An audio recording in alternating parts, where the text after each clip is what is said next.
What's your name? Chandra. আপনি কি কখনো ভেবেছেন মালায়ালামের মতো ইন্ডাস্ট্রি থেকে সুপার হিরো ইউনিভার্স তৈরি হবে?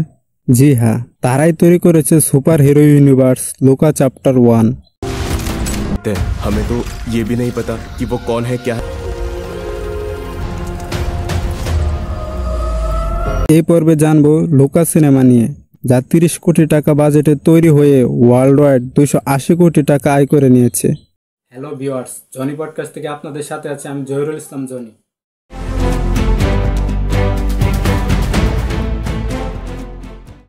ইউটিউবে মুভিটার প্রশংসা শুনে জলিল ভাইয়ের মাধ্যমে মুভিটা দেখলাম।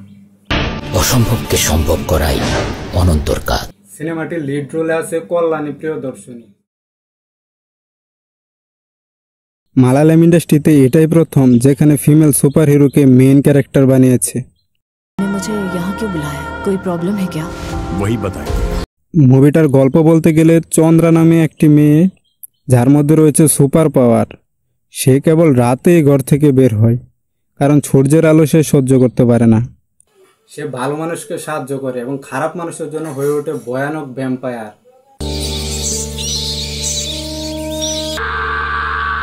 কিন্তু তার পিছনে লেগে যায় তার প্রতিবেশী ফ্ল্যাটের তার উপর ক্রাশ খাওয়া সানি নামের এক ছেলে।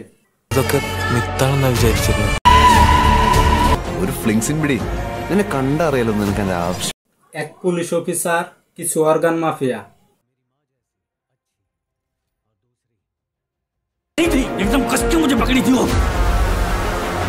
তারপর থেকে একের পর এক টুইস্ট, একের পর এক রহস্যমূর্ণ সিনেমাটিতে।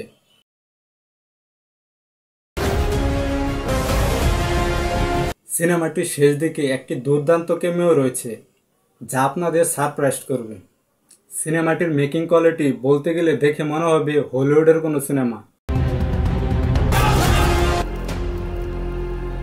সিনেমাটোগ্রাফি, ভিজুয়ালাইজেশন, এডিটিং হাই লেভেলের।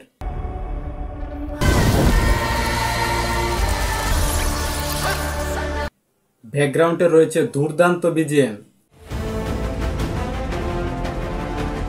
যা সিনেমাটিকে একটি আন্তর্জাতিক মানের সিনেমা বানিয়েছে।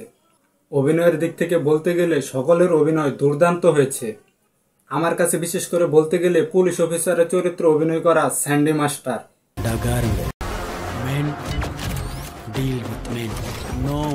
মানুষটা যখনই পর্দায় আসে, হোক লিউ কিংবা লুকা,